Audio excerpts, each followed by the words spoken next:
Placebos, la fascinante historia de un placebo y por qué creo que los médicos deberían usarlo más. Coronavirus, COVID-19, TECNOLOGIA, El Comercio Perú.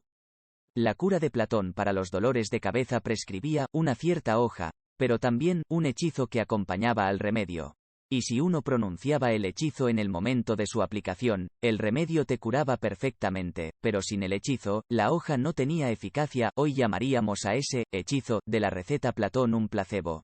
Los placebos existen desde hace miles de años y son los tratamientos más estudiados en la historia de la medicina. Mira. ¿Por qué la fatiga ocular puede aumentar en la pandemia, y cómo puedes evitarla? Cuando tu médico te dice que se ha demostrado que el medicamento que tomas funciona, significa que se ha demostrado que funciona mejor que un placebo. Cada dólar de impuestos o de seguros que se destina a un tratamiento comprobado, funciona porque es, o se supone, mejor que un placebo. A pesar de su importancia, los médicos no pueden usar placebos para ayudar a los pacientes, al menos no oficialmente, y hay debates sobre si todavía los necesitamos en los ensayos clínicos. Mira. El futuro de las vacunas contra el COVID-19, por Elmer Huerta. Los placebos han existido desde hace miles de años.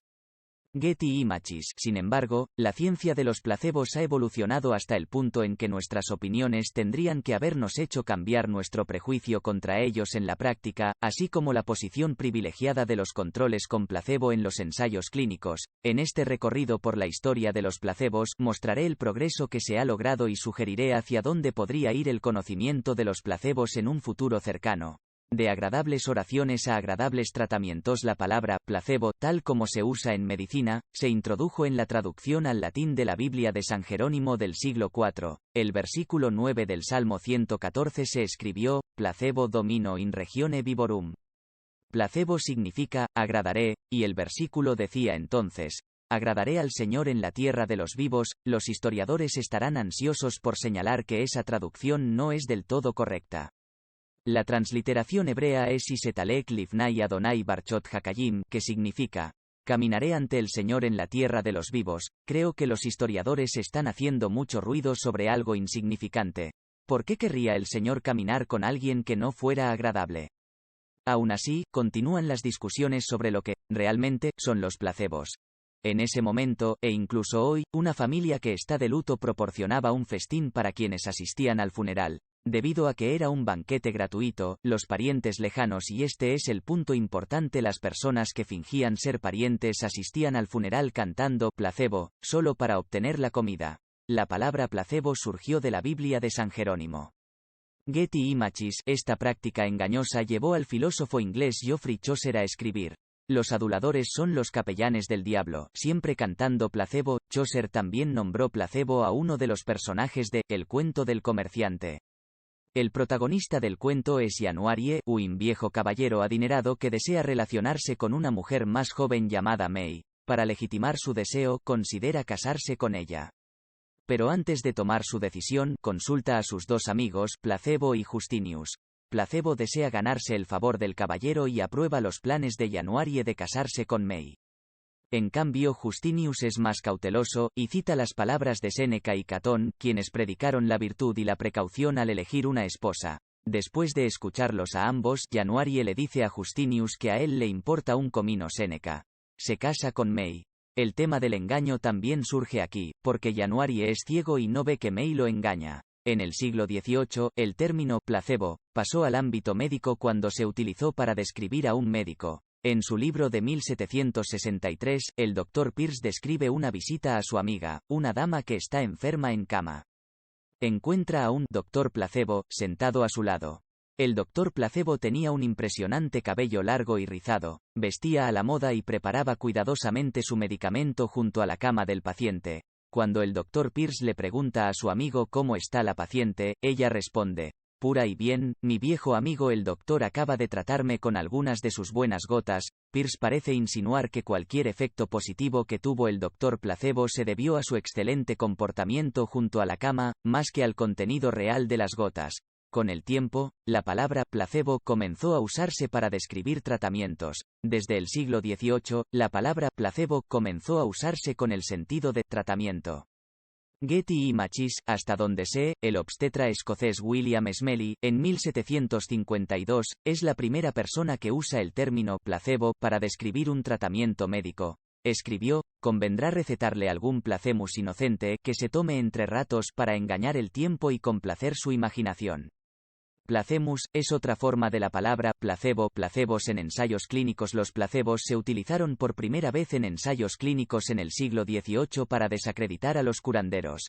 Esto es paradójico porque las llamadas curas de no curanderos, en ese momento incluían desangrar y alimentar a los pacientes con el material no digerido de los intestinos de una cabra. Estos tratamientos se consideraban tan efectivos que no se necesitaron ensayos. El primer ejemplo que conozco donde se utilizó un placebo como control fue en una prueba de tractores Perkins. A finales del siglo XVIII, un médico estadounidense llamado Elisha Perkins desarrolló dos varillas de metal que, según él, conducían lo que llamó fluido patógeno, eléctrico, fuera del cuerpo. Los tractores Perkins fueron un tratamiento muy peculiar. Getty Images recibió la primera patente médica, emitida bajo la Constitución de los Estados Unidos, para su dispositivo en 1796. Los tractores eran muy populares, e incluso se dice que George Washington compró un juego. Llegaron a Reino Unido en 1799 y se hicieron populares en Bath, que ya era un centro de curación debido a sus aguas minerales naturales, y al spa asociado que se han utilizado desde la época romana. El Dr. John Haygarth, sin embargo, pensó que los tractores eran una tontería y propuso probar sus efectos en un ensayo.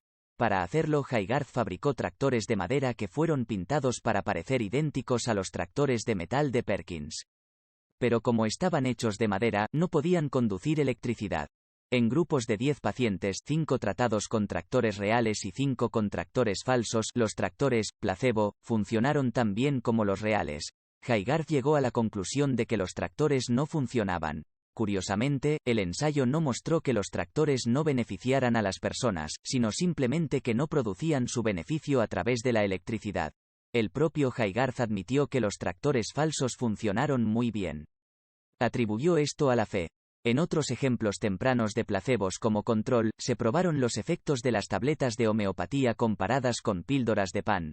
Uno de estos primeros ensayos reveló que no hacer nada era mejor que la homeopatía y que la medicina alopática, estándar. A mediados del siglo XX, los ensayos controlados con placebo eran lo suficientemente frecuentes para que Henry Knowles Beecher produjera uno de los primeros ejemplos de una revisión sistemática que estimaba cuán poderoso era el placebo. La homeopatía basa sus tratamientos en placebos. Getty Images. Beecher sirvió en el ejército de los Estados Unidos durante la Segunda Guerra Mundial. Estando en el frente en el sur de Italia, se estaban agotando los suministros de morfina y, según los informes, Beecher vio algo que lo sorprendió. Una enfermera inyectó a un soldado herido agua salada en lugar de morfina antes de una operación. El soldado pensó que era morfina real y no pareció sentir ningún dolor. Después de la guerra, Beecher revisó 15 ensayos controlados con placebo de tratamientos para el dolor y otras dolencias. Los estudios involucraron 1082 participantes y encontraron que, en general, el 35% de los síntomas de los pacientes se aliviaron solo con placebo. En 1955, publicó su estudio en su famoso artículo The Powerful Placebo, el poderoso placebo. En la década de 1990, los investigadores cuestionaron las estimaciones de Beecher, basándose en el hecho de que las personas que mejoraron después de tomar los placebos podrían haberse recuperado incluso si no hubieran tomado el placebo. En el lenguaje filosófico, la posible inferencia errónea de que el placebo causó la cura se denomina falacia post hoc ergo propter hoc después. Por lo tanto, debido a, para probar si los placebos realmente mejoran a las personas, tenemos que comparar a las personas que toman placebos con las personas que no reciben ningún tratamiento. Los investigadores médicos daneses Asbjørn Hrobjartsson y Peter Goche hicieron precisamente eso. Realizaron ensayos con 3 grupos de participantes que incluían tratamiento activo, control con placebo y no tratados. Luego comprobaron si dar el placebo era mejor que no dar nada. Encontraron un pequeño efecto placebo que, según dijeron, podría haber sido resultado del sesgo. Concluyeron que hay poca evidencia de que los placebos, en general, tengan efectos clínicos poderosos y publicaron sus resultados en un artículo titulado ¿Carece de poder el placebo?, que contrasta directamente con el título del artículo de Beecher. Las pruebas con placebo son fundamentales para sacar al mercado nuevos medicamentos. Getty Images. Sin embargo, Robertson y Goche corrigieron el error de Beecher pero produjeron un error suyo. Incluyeron todo lo etiquetado como placebo en un ensayo para cualquier trastorno. Tal comparación de manzanas y naranjas no es legítima.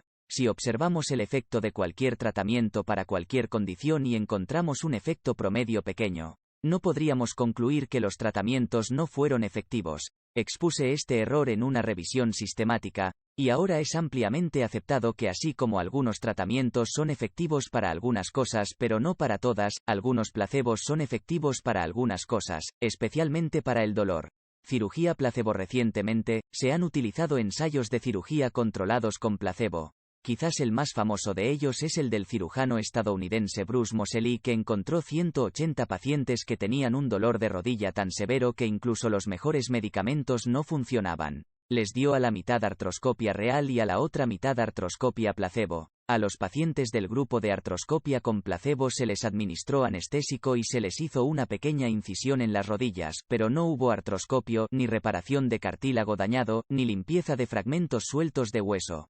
Para que los pacientes no supieran en qué grupo se encontraban, los médicos y las enfermeras explicaban paso a paso el procedimiento como si fuera real, incluso si estaban realizando el procedimiento placebo. La cirugía falsa funcionó tan bien como la cirugía real. Una revisión de más de 50 ensayos de cirugía controlada con placebo mostró, en más de la mitad de los ensayos, que la cirugía con placebo es tan buena como la cirugía real. Placebos honestos. Un placebo puede funcionar incluso si el paciente no cree que sea un tratamiento real. En el primero de los estudios de placebos de clasificación abierta, placebos que los pacientes saben que son placebos, que conozco, 2 médicos de Baltimore, llamados Lee Park y Uno Kobe, administraron placebos de clasificación abierta a 15 pacientes neuróticos. Les dieron las píldoras de placebo a los pacientes y dijeron: muchas personas con su tipo de afección se han beneficiado con lo que a veces se llaman píldoras de azúcar y creemos que una llamada píldora de azúcar también puede ayudarlo a usted. Los pacientes tomaron los placebos y muchos de ellos mejoraron después, aunque sabían que era un placebo. Sin embargo, los pacientes eran neuróticos y un poco paranoicos, por lo que no les creyeron a los médicos. Después de que el placebo los mejoró, pensaron que los médicos habían mentido y les habían dado el fármaco real. Más recientemente, varios estudios de mejor calidad confirman que los placebos de clasificación abierta pueden funcionar. Estos placebos, honestos, pueden funcionar porque los pacientes tienen una respuesta condicionada a un encuentro con su médico. Un placebo puede funcionar incluso si el paciente no cree que sea un tratamiento real. Getty Images. Igual que el cuerpo de un aracnofóbico puede reaccionar negativamente a una araña incluso si sabe que no es venenosa, una persona puede reaccionar positivamente al tratamiento de un médico incluso si sabe que el médico le está dando una pastilla de azúcar. La historia del aprendizaje de cómo funcionan. Un estudio temprano que investiga la farmacología interna de los mecanismos del placebo es el de 1978 de John Levine y Newton Gordon con 51 pacientes a los que se les habían extraído molares incrustados. Los 51 pacientes recibieron un analgésico llamado mepivacaína para el procedimiento quirúrgico. Luego, 3 o 4 horas después de la cirugía, los pacientes recibieron morfina, un placebo o naloxona. Los pacientes no sabían cuál habían recibido.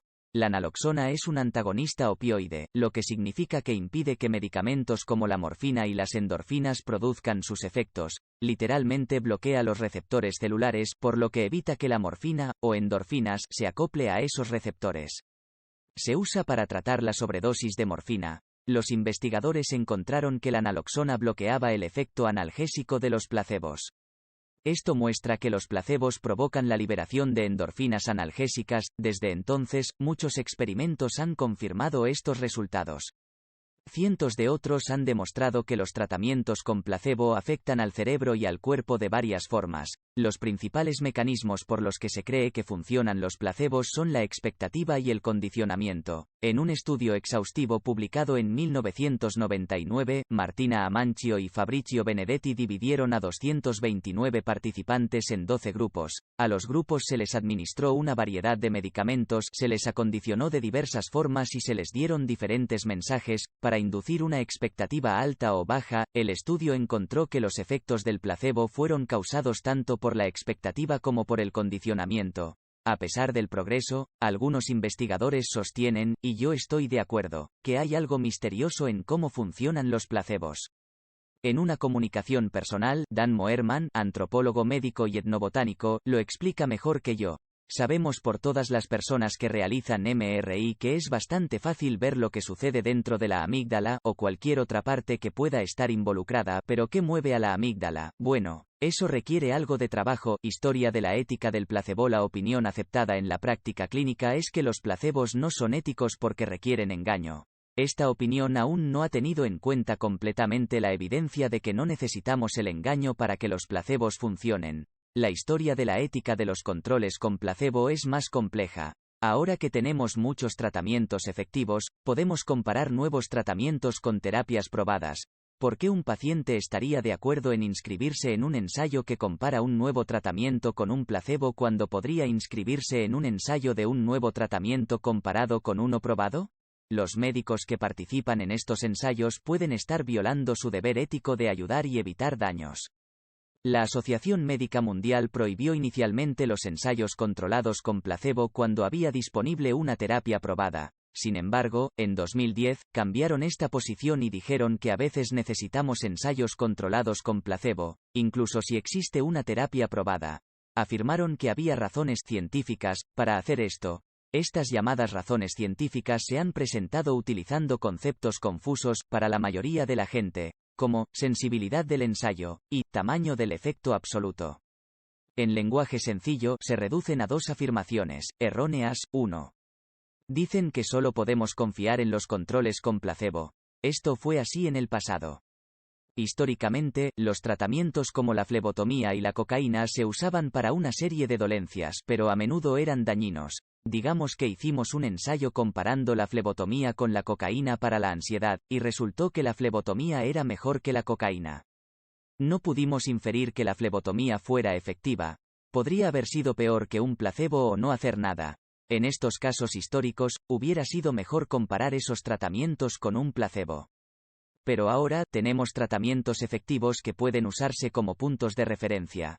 Entonces, si apareciera un nuevo medicamento para tratar la ansiedad, podríamos compararlo con el tratamiento eficaz probado. Si el nuevo tratamiento resultó ser al menos tan bueno como el anterior, podríamos decir que es efectivo. 2. Dicen que solo los controles de placebo proporcionan una línea base constante. Esto se basa en la opinión errónea de que los tratamientos con placebo son inertes y, por lo tanto, tienen efectos constantes e invariables. Esto también está equivocado. En una revisión sistemática de las píldoras de placebo en los ensayos de úlceras, la respuesta al placebo osciló entre 0% sin efecto y 100% curación completa. Varios estudios han demostrado que el cerebro puede dominar o mitigar el dolor físico cuando recibe las señales adecuadas. Getty Images, a medida que se cuestionan los argumentos que apoyan los ensayos controlados con placebo, ahora hay un movimiento que insta a la Asociación Médica Mundial a hacer otro cambio de sentido, de regreso a su posición original. ¿A dónde va el placebo? Durante siglos, la palabra placebo estuvo estrechamente relacionada con el engaño y la complacencia para las personas. Estudios recientes de placebos de etiqueta abierta muestran que no tienen por qué ser engañosos para funcionar. Por el contrario, los estudios de los placebos muestran que no son inertes o invariables y la base de la posición actual de la Asociación Médica Mundial se ha debilitado. La historia reciente de los placebos parece allanar el camino para más tratamientos con placebo en la práctica clínica y menos en los ensayos clínicos. Esta nota apareció originalmente en The Conversation y se publica aquí bajo una licencia de Creative Commons. Vídeo relacionado incrementa el número de peruanos dispuestos a vacunarse contra la COVID-19. Puede interesar, síguenos en Twitter.